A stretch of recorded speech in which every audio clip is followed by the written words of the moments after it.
கலைஞர் தொலைக்காட்சி நேயர்களுக்கு வணக்கம் and welcome to சினிமா செய்திகள். இந்த வாரமோ சினிமா செய்திகள் நிகழ்ச்சியில தமிழ் சினிமால கடந்த சில தினங்கள்ல நடந்த படப்பூஜைகள், பத்திரிகையாளர் சந்திப்பு, இசை வெளியீட்டு விழா, ஷூட்டிங் ஸ்பாட் எல்லாத்தையுமே காட்சிகளா பார்த்து ரசிக்கலாம்.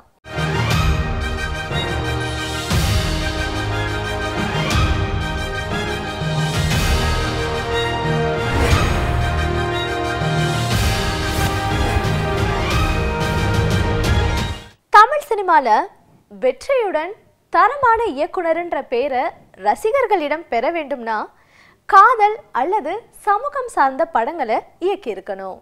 இயக்குனர் கௌதம் வாசுதேவ் மேனனை பற்றிய 2 செய்திகளை பார்க்கலாம்.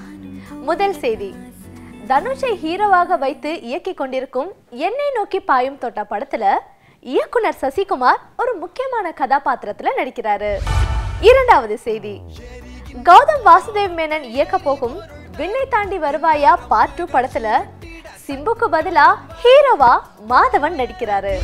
தமிழ் சினிமாவில் இருக்கும் 2ஆம் வரிசை காமெடி நடிகர்களுடன் இணைந்து ஷாருக், காயத்ரி ஹீரோ ஹீரோயினா நடிக்க KS பழனி இயக்கியிருக்கும் திரைப்படம் காசு மேல காசு. இந்த படத்தின் விழால இயக்குனர்கள் பாரதி ராஜா, பாக்கியராஜ், பாண்டியராஜ் உட்பட பல பேர் கலந்துக்கிட்டு வாழ்த்துனாங்க. இந்த இன்விடேஷன் வந்தோடனே பார்த்தேன், வேறு எவனை போட்டாலும் இந்த பொருத்தமாக இந்த காசு மேலே காசு அந்த இது இருக்கு. உனக்கு முன்னாடி அவன் செஞ்சுட்டாங்களா சைனாவில் தெரியல, அப்படியே அச்சு. ஓ நீ தானா, பேசாமல் இவன் படத்தை தூக்கி நம்ம மூலையில் வச்சுக்கலாம், குரு மூலையில் என்ன காசு போட்டோம். மயில்சாமி அவர்களுக்கு ரொம்ப ஸ்ட்ராங்கான ஒரு விஷயம் என்னென்னா நட்பு. இல்லைனா இந்த மேடை இவ்வளோ பெரியவங்க வந்து மயில்சாமிக்காக மட்டுமே வந்த கூட்டம் இது. இந்த படம் வந்து பழனி அவர்கள் பற்றி நான் கேள்விப்பட்டேன். அவர் நிறைய படங்களுக்கு வந்து நிறைய வசனங்கள் எழுதியிருக்காரு. அந்த மாதிரி ரொம்ப நாளாக போராடிட்டு இருக்க ஒரு மனுஷன். அவருக்கு இந்த படம் வந்து ஒரு வெற்றி படமாக அமையணும். காசு மேலே காசு டைட்டில் பார்க்கும்போது சந்தோஷமாக இருக்குது. பணத்தை மேலே பணம் வரணும். அதுக்கு ஒரு பொம்மை போட்டிருக்காங்க. அந்த பொம்மை பார்த்தா எல்லார் வீட்லேயும் பணம் காசு இல்லையா, கடன் வாங்கி தான் பொம்மை வாங்கி வச்சுறாங்க. இதுவாவது வருத்தம் அப்படின்ட்டு சிங்கப்பூர் ஒரு போனப்போ அங்கே ஒரு மோதிரம் வைக்கிறாங்க. தவளை வாயில் ஒரு காசு கவி இருக்குது. அது அங்கே சொன்னாங்க, இது ராசியான மோதிரங்க, இது எப்படி போகணுன்னா வீட்டை விட்டு வெளியே போகும்போது, சம்பாதிக்க போகும்போது இப்படி போகணும். அந்த தவளை வெளியே பார்த்தா இருக்கும், போயிட்டு வர ஒன்று வந்து அந்த மோதிரத்தை திருப்பி போடணும், அப்போ தான் காசு உள்ளே இருக்கும் அப்படின்னாங்க. நல்லா இருக்குது சொல்கிறதுக்கு அப்படின்ட்டு ஏன் முன்னாடி ஒரு அரசவரில் வாங்கிக்க மாட்டேன் அப்படியே காசு வரட்டோன்னு முதல் வாரமே அதை அடமானம் போட்டேன். என்ன சினிமாவில் வந்து கஷ்டப்பட்டுருக்கும் போது ஹோட்டலில் வேலை செஞ்சுருக்கும் போது திடீர்னு ஒரு படத்தில் ஷூட்டிங்கு லீவு கேட்டால் தரமாட்டான்னு பெட்டி தூக்கிட்டு வந்துட்டேன். அப்படி நடித்த படம் தான் கன்னி ராசி. முதல்ல எனக்கு டைலாக் கொடுத்தவர் பாண்டியராஜன் சார். அப்போ கவுண்டமணி சார் கேட்டார், எந்த ஊரா? கோயம்புத்தூர். எப்போ வந்தேன்? கொஞ்ச நாளைக்கு முன்னே வந்துட்டு மறுபடியும் வந்து திரும்பி வந்துட்டுருக்கேன். ஓ வந்தோடனே ஒரு டைலாக்கா அப்படின்னாரு. அவருக்கு எனக்கு ஒரு சிறப்பு என்னென்னா, 2 பேருமே ஒரே நாளில் பிறந்திருக்கிறோம், அக்டோபர் 2. அடுத்தவங்க மாதிரிலாம் பிரமாமல் பேசுகிற, அடுத்தவங்க வாய்ஸ்லாம் பிரமாமல் பண்ணுற, மற்றவங்க ஒன்று திரும்பி பார்க்குறதுக்கு அடுத்தவங்க வாய்ஸ் யூஸ் பண்ண. ஆனால் திரும்பினவங்க ஒன்று விட்டு திரும்பாமல் இருக்கணும்னா உன் ஒரிஜினல் வாய்ஸ், அதை நீ கரெக்டாக டெவலப் பண்ணினா அதுதான் உனக்கு லைஃப்பில் என்றைக்குமே கடைசி வரைக்கும் உனக்கு ஸ்ட்ராங்காக பெரிய உதவியாக இருக்கும் அப்படின்னா. இப்போ அந்த வாய்ஸ் தான் உனக்கு மரியாதை வாங்கி கொடுத்துட்ருக்கு. ஹியூமர் ஒரு தியானம். இன்றைக்கி வந்து போஸ்ட் ஆப்ரேட்டிவ் பீரியடில் இருக்கிற கார்டியாக் பேஷண்ட்ஸ்க்கு எது தெரியுமா மருந்து? இன்றைக்கி நீங்கள் எல்லா ஹாஸ்பிட்டலும் போய் பாருங்கள், ஏசி போட்டு பெரிய பெரிய மல்டி ஸ்டோரிஸில் இருக்கிற பல கோடிகளை சம்பாதித்து கொண்டிருக்கின்ற ஹாஸ்பிட்டல்களில் போய் அந்த ஐசியூவில் போஸ்ட் ஆப்ரேட்டிவ் பீரியடில் இருக்கிற பேஷண்ட்ஸை பாருங்கள். ஏத்தாப்பில் சின்னதாக ஒரு டிவி ஸ்க்ரீன் வச்சு எங்கள் காமெடி ஓடிக்கிட்டு இருக்கு. உண்மை. ஏன் மருந்து செய்யாத? அதை மருந்து செய்யாது. மருந்து வந்து உடல் வரைக்கும் தான் போகும், உள்ளம் வரைக்கும் செல்வது நல்ல இசையும் நல்ல காமெடியும். என்னுடைய பெயர் பி ஹரிஹரன். நானும் எனது நண்பர் உதயகுமார் மற்றும் ராதாகிருஷ்ணன் 3 பேரும் இணைஞ்சு எங்களது ராகோ மூவி என்டர்டெயின்மெண்ட் என்ற நிறுவனத்தின் சார்பாக இந்த காசு மேலே காசு படத்தை வந்து தயாரிச்சிருக்கிறோம். இதனுடைய இயக்குனர் வந்து KS பழனி சார் அவர்கள். இது வந்து ஃபுல் அண்ட் ஃபுல் ஒரு காமெடி சப்ஜெக்டான ஒரு படம். இதில் வந்து மயில்சாமி அவர்கள் வந்து முக்கியமான ஒரு ரோல் பண்ணியிருக்கிறாங்க. என் பேர் சுரேஷ் சவன். நான் காசு மேலே காசு படத்தோட ஒளிப்பதிவாளர். இது என் நண்பர் பழனி இயக்கியிருக்காரு. இந்த படம் முழுக்க காமெடி, இருக்க காமெடி ஆர்டிஸ்ட் எல்லாருமே இந்த படத்தில் நடிச்சிருக்காங்க. நான் ஷாருக் கான், பாண்டிச்சேரியிலேருந்து வந்திருக்கேன். MBBS முடிச்சிருக்கேன். ரொம்ப வித்தியாசமான ஒரு ஸ்டோரி தான் இது. அப்பாவும் பையனும் சேர்ந்து ஒரு பொண்ணை கரெக்ட் பண்ணுற மாதிரி ஒரு ஸ்டோரி. சாதாரணமாக இல்லாமல் ஒரு ஃபேமிலிக்கு ஏற்ற மாதிரி தான் படம் எடுத்திருக்காரு. எந்த ஒரு போயிட்டு ஃபேமிலி என்ஜாய் பண்ணுற மாதிரி ஒரு படம். என் பேர் காயத்ரி. காசு மேலே காசு இந்த படத்தில் நான் ஹீரோயினாக பண்ணியிருக்கேன். அண்ட் ஆல்சோ தேங்க்யூ டு இந்த எல்லா ஆர்டிஸ்ட்ஸும். ரொம்ப எக்ஸ்பீரியன்ஸ்ட் அவங்க, பட் இருந்தாலும் அவங்கக்கிட்டேருந்து நான் நிறைய கற்றுக்கிட்டேன். காசு மேலே காசு இந்த படத்தோட இசையமைப்பாளர் நான். இந்த படத்துக்காக 4 பாட்டு பண்ணியிருக்கோம். நல்ல கதையை தேர்ந்தெடுத்து அதுக்கேற்ற மாதிரி 4 பாடல்கள் பண்ணியிருக்கோம். நான் மது, டான்ஸ் கொரியோகிராஃபர். இந்த படத்தில் 4 சாங்கு, இந்த 4 சாங்கும் வந்து நான் கொரியோகிராஃப் பண்ணியிருக்கேன். 4 வெரைட்டிஸாக இருக்கும். வந்து பார்த்து என்ஜாய் பண்ணுங்கள். காசு மேலே காசு. நடிகர் அஜித் தொடர்ந்து 3 படங்களில் சிவாவுடைய இயக்கத்தில் நடிச்சிருக்காருன்றது நம்ம எல்லாருக்குமே தெரியும். அஜித்தை வைத்து சிவா இயக்கும் 4வது படமான விசுவாசம் திரைப்படத்தில் அஜித்துடன் இணைந்து அர்ஜுன் ஒரு முக்கியமான கதாபாத்திரத்தில் நடிக்கிறாரு. நட்புனா என்னன்னு தெரியுமா? இந்த படத்துல கெவினுடன் இணைந்து ரம்யா நம்பிசன் நடிச்சிருக்காங்க.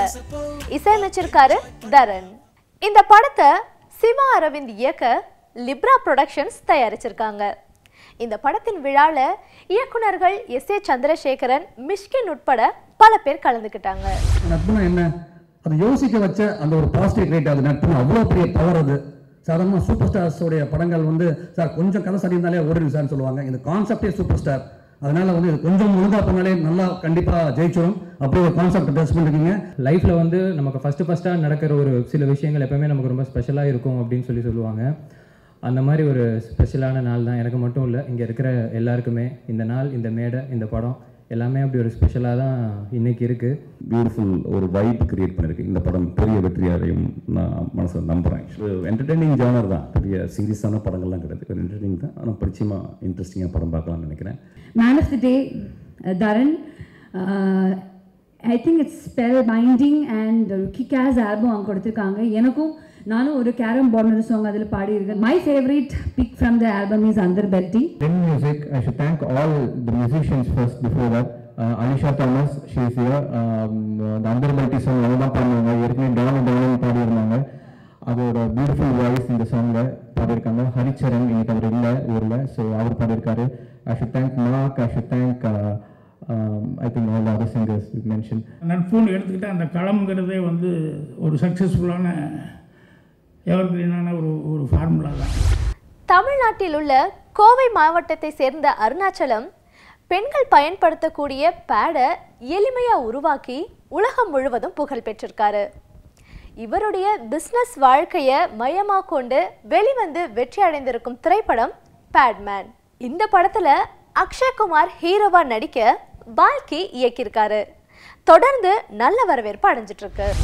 பேட்மேன் திரைப்படத்தின் தமிழ் ரீமேக்கை பால்கே தயாரிக்க ஹீரோவா நடிக்கிறாரு தனுஷ். இந்த படத்தை இயக்குறாரு மோகன் ராஜா.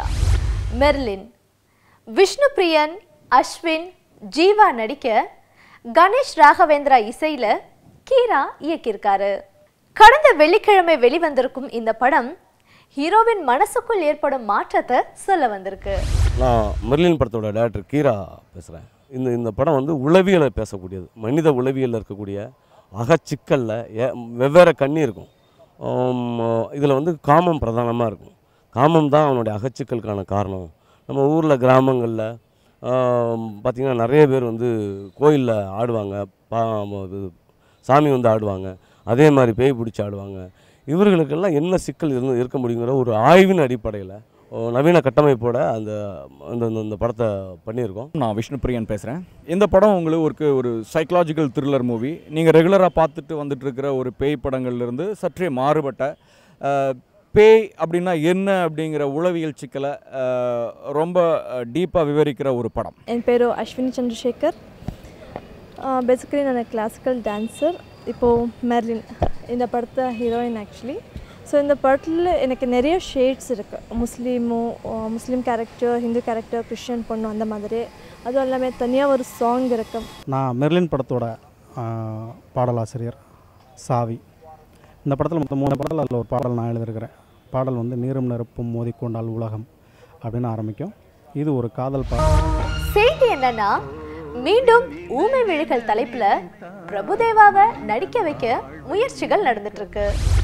ஏண்டா தலையில என்ன வைக்கல அசார் சஞ்சிதா ஷெட்டி நடிக்க இசையமைத்து முதல் முறையா தயாரிச்சிருக்காங்க ஏஆர் ரெஹானா. ஏண்டா தலையில் என்ன வைக்கல, அது முதல் வாட்டி எல்லாரும் கேட்கும்போது கொஞ்சம் இப்படி ஆச்சரியப்படுவாங்க. பட் அதுக்கப்புறம் போக போக பார்த்தா நம்ம வந்து மனசுக்குள்ளே அது ஓடிட்டே இருக்கும். எனக்கு அப்படி ஆயிடுச்சு ஃபஸ்ட் டைம் இங்கே சொல்லும்போது, ஏண்டா தலையில் என்ன வைக்கல அப்படின்றா அப்படி ஒரு title. But actually it's very punchy catchy. I think கண்டிப்பாக எல்லாரும் வந்து இந்த டைட்டிலுக்காகவே வந்து படம் பார்ப்பேங்கிற நம்பிக்கை இருக்குது. I hope this movie is a success. நல்ல கிறிஸ்பாக எடிட் பண்ணியிருக்கோம். 2 hours and 5 minutes இந்த படம் ஓடுறது. உங்களுக்கு எல்லாருக்கும் பிடிக்கும். இது ஒரு காமெடி த்ரில்லர் ஜானர். ஏன்னா அந்த த்ரில்லிங் எலிமெண்ட்ஸ் வரும்போது அந்த காமெடி இன்னும் ஜாஸ்தி ஹைலைட் ஆகும். இந்த படத்தை பற்றி நான் ஒரு படம் எல்லாருமே சொல்கிறாங்க, புது டீம் கிட்ட ஒருத்துட்டு நான் பண்ணுறேன்னா. பட் எனக்கு வந்து ஒரு படம் பண்ணும்போது நானும் வந்து புது ஹீரோயினாக வந்து நான் நடிக்கிறேன். ஸோ அதுதான் எனக்கு ஒரு பெரிய இன்ட்ரெஸ்ட் நான் சொல்லலாம். நான் ப்ரொடியூசர் சுபா தம்பிப்பிள்ளை பேசுகிறேன். இந்த படத்தில் அசார் கதாநாயகனாகவும் சஞ்சிதா ஷெட்டி ஹீரோயின், இன்னும் யோகி பாபு பல நடிகர்கள் நடித்துள்ளார்கள். ரெஹானா மேடம் நல்ல மியூசிக் செய்திருக்கிறாங்க. Very good comedy movie. And also I'm hoping to produce more and more Tamil movies with the young team that we have and with other youngsters. என்னோட பேர் வம்சிதரன். இந்த படத்தோட சினிமாட்டோகிராஃபர். சின்ன பட்ஜெட்டில் ஒரு நல்ல ஒரு ஃபேண்டசி கலந்த ஒரு காமிக் ஃபிலிம் பண்ண முடியும் அப்படிங்கிறதுக்கு the film will be a good example. என்னோட பேர் அசார். ஏண்டா தலையில் என்ன வைக்கல அப்படின்ற ஒரு படத்தில் இப்போ லீடாக பண்ணியிருக்கேன். ஏண்டா தலையில் என்ன வைக்கல இந்த படத்தோட டைட்டில் கேட்கும்போது ஏன்னா இது ஒரு டைட்டிலா அப்படின்னு நீங்கள் எப்படி ஷாக் ஆனீங்களோ, இல்லாட்டி இந்த டைட்டில் கேட்டு எப்படி சிரிச்சிருப்பீங்களோ, இந்த ட்ரைலரை பார்த்துட்டு எப்படி நீங்கள் ரசிச்சிருப்பீங்களோ, அதே மாதிரி தான் 2 மணி நேரம் படமும் இருக்கும். Full and full out of comedy மட்டும் தான். ஏன்னா நமக்கு என்ன வருமோ அதில் தான் போகணுன்றதுனால அந்த மாதிரி விஷயந்தான் நானுமே பண்ணியிருக்கேன். இங்கே ஃபஸ்ட் டைம் வந்து ஒரு சோலோ காமெடியனாக வந்து ஹீரோவோட ட்ராவல் பண்ணியிருக்கேன். ஸோ அதனால் இந்த படத்தை கண்டிப்பாக தேட்டரில் பாருங்க, என்ஜாய் பண்ணுவீங்க. இந்த படத்தில் வந்து நான் ஒரு இன்ஜினியரிங் ஸ்டூடெண்ட்டு, நம்ப மாட்டீங்க. ராகுல் பிரீத் சிங் முதல் முறையா சூர்யாவுடன் இணைந்து நடிக்கிறாங்க. இந்த படத்தை இயக்குறாரு செல்வராகவன். அம்பா சமுத்திரத்தின் வீதிய சென்னையில செட்டு போட்டு எடுத்துட்டு இருக்காங்க. மைக்கேல் நடிப்பு ஆட்டம் பாட்டம்னு விறுவிறுப்பாக நடிக்கக்கூடிய இளைஞன். பதுங்கி பாயணும் தலை இந்த படத்துல மைக்கேல், நைனிகா, வலவன், MS பாஸ்கர் நடிக்க மோசஸ் முத்துப்பாண்டி இயக்கியிருக்காரு. நான் மைக்கேல். அண்ட் இந்த படத்துடைய இன்னைக்கு ஹீரோ வந்து இங்கே வல்லவன் சந்திரசேகரன், என்னுடைய நெருங்கிய நண்பன். அவன் தான் இந்த படத்துடைய மியூசிக் டைரக்டர். இந்த பாடல்கள் எல்லாமே ரொம்ப அருமையாக பண்ணியிருக்கான். கண்டிப்பாக எல்லாருக்குமே வந்து அடிக்கடி நீங்கள் கேட்கக்கூடிய ஒரு பாடலில் இந்த பாடல்கள் கண்டிப்பாக இருக்கும். என் பேர் SP மோசஸ் முத்துப்பாண்டி.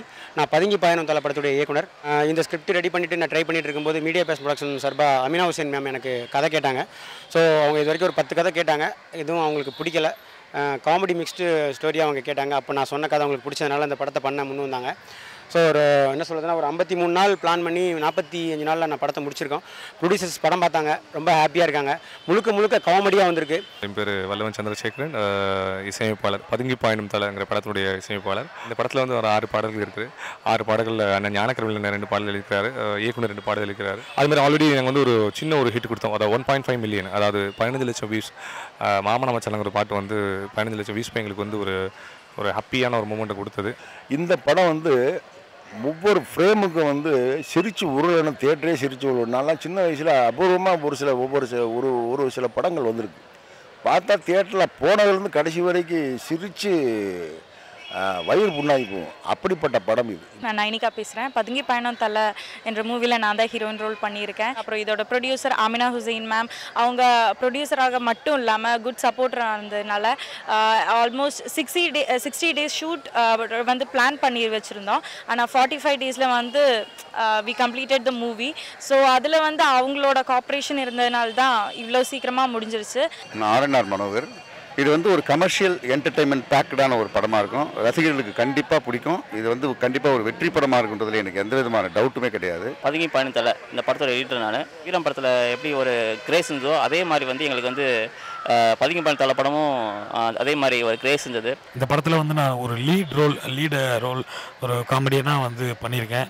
ஸோ நானும் ராகுல் தாத்தாவும் எங்கள் காம்பினேஷனில் ஸோ ஒரு கவுண்டமணி சார், செந்தில் சார், அந்த ஒரு காம்போ எப்படி இருக்குமோ, மணிவண்ணன் சார், இவங்க 3 பேரும் சேர்ந்தா எப்படி இருக்குமோ அந்த மாதிரி தான் ஹீரோ நான், ராகுல் தாத்தா. ஸோ எங்களோட காம்போவும் அந்த பேட்டர்ன் தான் வரும். கூட்டாளி சதீஷ், உதயபானு, அருள்தாஸ், போஸ்டர் நந்தகுமார், அப்புக்குட்டி மற்றும் பலர் நடிச்சிருக்காங்க. கடந்த வெள்ளிக்கிழமை வெளிவந்த ஆக்ஷன் கலந்த தாதா படம். இந்த படத்தை இயக்கியிருக்காரு எஸ்கே மதி. என் பேர் பெருமாள்சாமி. புதுசாக கூட்டாளின்ற படத்தை எடுத்திருக்கேன். இதுதான் ஃபஸ்ட்டு படம் எனக்கு. டைரக்டரும் புதுசு தான். அவர் இந்த படத்தை சொல்லும்போது, கதையை சொல்லும்போது எனக்கு இந்த கதை மேலே ஒரு புதுமையான ஒரு வித்தியாசமாக தெரிஞ்சது.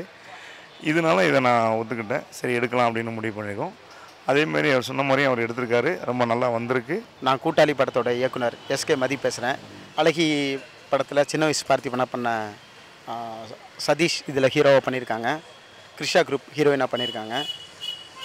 Aruldas sir, Kalyan dance master, Udhayabhanu Maheswaran sir, அப்புறம் போஸ்டர் நந்தகுமார் சார், கலையரசன், அப்புக்குட்டி, அருள்ராஜ் இவங்கெல்லாம் படத்தில் நடிச்சிருக்காங்க.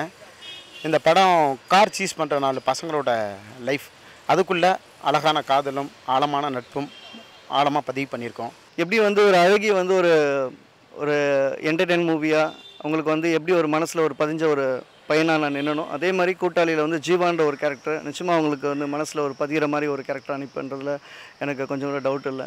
கூட்டாளி படம் வந்து பார்த்திங்கன்னா ஒரு 4 பசங்க கேட்பார் மெய்ப்பாருன்னு சொல்லுவாங்க, அந்த மாதிரி யாருமே இல்லாத ஒரு 4 பசங்க அவங்களுக்கு சரின்னு தெரிஞ்சதை செஞ்சுருவாங்க. பட் அதே நேரத்தில் யாருக்கும் எந்த ஒரு டிஸ்டர்பன்ஸும் இருக்கக்கூடாது, நம்ம சந்தோஷம் யாரோட டிஸ்டர்பன்ஸையும் கெடுக்கக்கூடாதுன்னு நினைக்கிற ஒரு 4 பசங்க, ஒரு சேட்டுக்கிட்ட வேலை பார்க்குற 4 பசங்க. அவங்களுக்கு வந்து என்னென்னா கார் சீஸ் பண்ணுறது தான் ஒரு ஜாப் அவங்களுக்கு. அந்த மாதிரி ஒரு 4 பசங்களோட வாழ்க்கையில் ஒரு பொண்ணு வந்து குறுக்க வரும்போது அது என்ன மாதிரி பிரச்சனைகளை கொண்டு வருது, இதை பேஸ் பண்ண ஒரு படம் தான் பார்த்திங்கன்னா கூட்டாளி. என் பேர் சுரேஷ். நான் இந்த படத்தோட சினிமாட்டோகிராஃபர். இதுதான் என் ஃபஸ்ட் மூவி. அண்ட் இந்த படம் வந்து மேஜராக வந்து நைட் ஷூட்ஸ் அதிகமாக இருந்தது. நைட் ஷூட்ஸ் நிறையா இருந்தது. ஸோ எனக்கு ஒரு நல்ல ஒரு சேலஞ்சாக இருந்தது நைட் ஒர்க் பண்ணுறதுக்கு. அண்ட் 90% ஆஃப் திஸ் மூவி வந்து எல்லாமே லைவ் லொக்கேஷன்ஸ். இந்த படம் பார்த்திங்கன்னா முழுக்க ஒரு சென்னை பேஸ்டு ஒரு கதை, ஒரு நல்ல ஒரு டிஃப்ரெண்ட்டான ஒரு ஸ்டோரி. அதாவது ஒரு கார் லோனாக வாங்கிட்டு எவ்வளோ கஷ்டப்படுறாங்க, அதை எப்படி ரெக்கவர் பண்ணுறாங்கன்றத பற்றி ஒரு கதை. இந்த படத்தில் நான் ஒரு சின்ன கேரக்டர் பண்ணியிருக்கேன். கூட்டாளி இந்த படத்தில் ரொம்ப நல்லா பண்ணியிருக்கேன். டிஃப்ரெண்ட் ரோல் அப்படி தான் பார்க்கலாம். என்னை கெட்ட பார்த்தாலே உங்களுக்கு தெரிஞ்சிருக்கும். மீசெல்லாம் எடுத்து தாடி அதெல்லாம் பார்த்துட்டு அஜித் சார் ஃபோட்டோ ஷூட் பண்ணது இதில் இன்னொரு லுக்கு மாற்றி நான் பண்ணியிருக்கேன். ரொம்ப நல்லா வந்திருக்கு. அறிவு அப்படிங்கிற ஒரு ரோல் அறிவே இல்லாமல் பண்ணியிருக்கேன் அந்த படத்தில். சினிமா செய்திகள் நிகழ்ச்சியில் இன்றைக்கு வந்த சுவாரஸ்யமான செய்திகள் எல்லாத்தையுமே பார்த்து ரசிச்சிருப்பீங்க. மீண்டும் இதே நிகழ்ச்சியில் இன்னமும் பல செய்திகளோடு உங்களை சந்திக்கிறேன். அதுவரை உங்களிடமிருந்து விடைபெறுபவர் சுமையா.